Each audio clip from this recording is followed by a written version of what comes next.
नमस्कार दोस्तों, हम समझेंगे संज्ञा। संज्ञा किसे कहते हैं, संज्ञा के कितने प्रकार होते हैं। ऐसे ही तिमाही, छमाही, प्री बोर्ड या वार्षिक पेपरों में ये प्रश्न आ जाते हैं। ठीक है, तो हम समझेंगे संज्ञा। संज्ञा किसे कहते हैं? संज्ञा कहते हैं वह शब्द जिससे किसी विशेष वस्तु, भाव और जीव के नाम का बोध होता है, उसे हम संज्ञा कहते हैं। ठीक है, किसे कहते हैं? वह शब्द जिससे किसी विशेष वस्तु, भाव और जीव के नाम का बोध हो। किसके नाम का बोध हो? जीव के नाम का बोध हो, उसे हम संज्ञा कहते हैं या उसे संज्ञा कहते हैं। तो दूसरे शब्दों में हम देखेंगे किसी प्राणी, वस्तु, स्थान, गुण या भाव के नाम को संज्ञा कहते हैं। ठीक है, आप साथ में नोट्स तैयार कर सकते हैं और ये सिलेबस यूँ ही चलता रहेगा, आपका समय पर उपलब्ध होता रहेगा हिंदी व्याकरण का। ठीक है, तो किसी प्राणी, वस्तु, स्थान, गुण या भाव के नाम को संज्ञा कहते हैं। ठीक है, इसके बाद में उदाहरण में हम समझेंगे क्या? प्राणियों के नाम, वस्तुओं के नाम, स्थानों के नाम और भावों के नाम संज्ञा किसे कहते हैं। ठीक है, तो इसमें प्राणियों के नाम में से हो गया मोर, अनिल, किरण, मोहन आदि या गाय। ठीक है, ये हो गया प्राणियों के नाम जो है। वस्तुएं क्या हो गई? टूटे हुए फल हो गए तो अनार हो गया, पेन हो गया, किताब हो गई आदि। ठीक है, ये क्या होगी? वस्तुएं। और इसके बाद में आए स्थानों के नाम। स्थान कौन कौन से हो? भोपाल हो गया, दिल्ली का लाल किला हो गया, सागर हो गया आदि। ठीक है, इसके बाद में आए भावों के नाम। तो भाव में क्या रहता है? बचपन हो गई, जवानी हो गई, मिठास हो गई या मिठास आदि। ठीक है, इसके बाद में हम देखेंगे संज्ञा के प्रकार। संज्ञा कितने प्रकार की होती है या संज्ञा के भेद। तो संज्ञा 5 प्रकार की होती है। ठीक, कौन कौन सी? व्यक्तिवाचक संज्ञा नंबर 1, व्यक्तिवाचक संज्ञा नंबर 2, जातिवाचक संज्ञा नंबर 3, भाववाचक संज्ञा नंबर 4, द्रव्यवाचक संज्ञा नंबर 5, समूहवाचक संज्ञा। ठीक है, तो ये संज्ञाओं के नाम तो लगभग आपने सुने ही होंगे।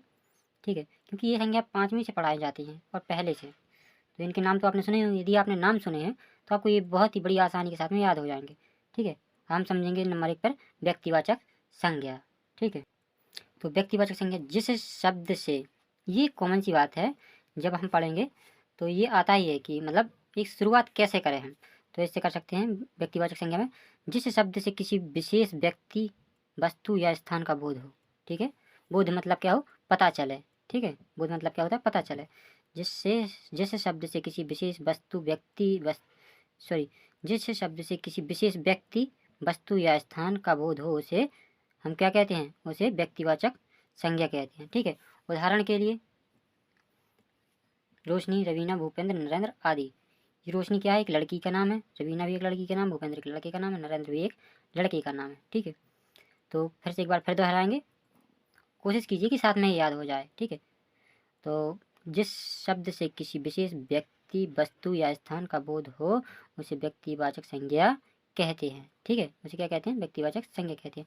इसके बाद में आया उदाहरण में आप कुछ भी नाम वगैरह जो भी आपको नाम याद हो, जो भी, ये जरूरी नहीं कि रोशनी ही लिखो या रवीना ही लिखो, भूपेंद्र ही लिखो या नरेंद्र भी लिखो, आप कुछ भी लिख सकते हो, सुमन, सविता, राजेंद्र, या जो भी आपको नाम याद हो। ठीक है, तो ये होगा व्यक्तिवाचक संज्ञा के उदाहरण। ठीक है, इसके बाद में हम आगे देखेंगे क्या? जातिवाचक संज्ञा।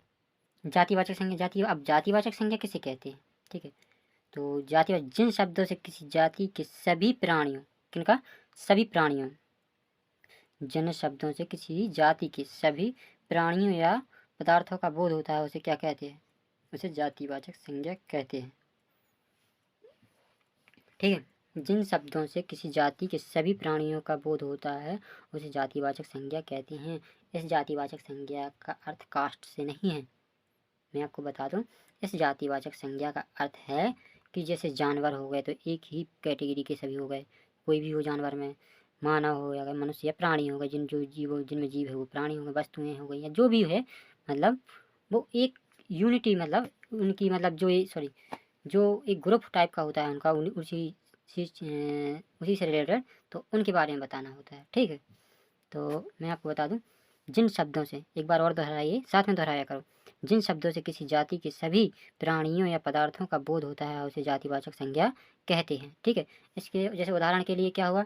उदाहरण के लिए मनुष्य में मेल फीमेल जो भी है, ठीक है, लड़का या लड़की या औरत जो भी है, तो वो होगा आ गया। जानवर में जो भी है, कुत्ता, बिल्ली, शेर आदि जानवर। नदियाँ में कोई भी हो, चाहे गंगा, यमुना, जो भी नदी हो, नदियाँ सभी आ गई। पशु पक्षी में कोई भी हो, कबूतर हो, तोता हो या मोर हो या कुछ भी हो, जैसे ये पशु पक्षी हो गए। जीव जंतु में कुछ भी हो सकता है। ठीक है, जैसे चींटी हो गई उदाहरण के तौर पे, चींटी चीटा जो भी है, मतलब ये होगा छोटे छोटे जीव जंतु, ठीक है। इसके बाद में आता है क्या, भाववाचक संज्ञा। तो मैंने भैया आपको बताया था कि संज्ञा कितने हाँ संज्ञा कितने प्रकार की होती है। संज्ञा 5 प्रकार की होती है। उनमें से हम पढ़ चुके व्यक्तिवाचक, जातिवाचक, इसके बाद में पढ़ेंगे हम भाववाचक, फिर पढ़ेंगे द्रव्यवाचक और समूहवाचक। कितने प्रकार की होती हैं, 5 प्रकार की, ठीक है। तो हम तीसरा नंबर पर देखेंगे भाववाचक संज्ञा, ठीक है। अब भाववाचक संज्ञा किसे कहते हैं, जिन शब्दों से किसी प्राणी या पदार्थ के गुण, भाव, स्वभाव या अवस्था का बोध होता है उसे भाववाचक संज्ञा कहते हैं, ठीक है। किसे कहते हैं, जिन शब्दों से किसी प्राणी पदार्थ के गुण, ठीक है, भाव, स्वभाव या अवस्था का बोध हो, ठीक है। गुण आप जानते ही हो, ठीक है। भाव स्वभाव भी आपको पता ही होगा, कहते हैं ना उसके हाव भाव कुछ ठीक नहीं लगती, उसका स्वभाव ठीक नहीं है, ठीक है। इन चीज़ों, यही सब चीज़ें हैं, ठीक है। या अवस्था, अवस्था आप जानते ही हो। और इसके बाद में अवस्था का बोध है होता है, मतलब पता चलता है, बोध होता है, उन्हें भाववाचक संज्ञा कहते हैं। किसे कहते हैं, भाववाचक संज्ञा। जिन शब्दों से किसी प्राणी या पदार्थ की गुण, भाव, स्वभाव, अवस्था का बोध होता है उसे क्या कहते हैं, उसे भाववाचक संज्ञा कहते हैं। जैसे उत्साह, उत्साह मतलब वो खुशी है, उसकी एक ये भाव है, ठीक है। इसके बाद में ईमानदार, ये उसका स्वभाव है, ठीक है। बचपन, ये उसकी अवस्था है कि वो बचपन है। योद्धा, ये क्या है, उसका उत्साह और वीरता, उत्साह ये वीर की निशानी है, ठीक है। तो ये हुआ भाववाचक संज्ञा। सुख है, दुख है, ये भी वेग भाव है, ठीक है। इसके बाद में हम देखेंगे अगला चौथा नंबर पर आएगा, क्या आएगा, समूहवाचक संज्ञा, ठीक है। तो हम देखेंगे समूहवाचक संज्ञा।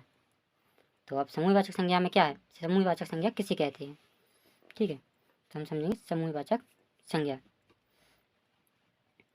जिसे संज्ञा शब्द से किसे, जिस संज्ञा शब्द से वस्तु के समूह या समुदाय का बोध होता है उसे क्या कहते हैं, समूहवाचक संज्ञा कहते हैं, ठीक है। समूहवाचक संज्ञा, समूहवाचक संज्ञा में कैसे समझेंगे, एक नॉर्मल परिभाषा, जैसे आप अपने मन से बोल रहे समझिए। जिस संज्ञा शब्द से, किससे,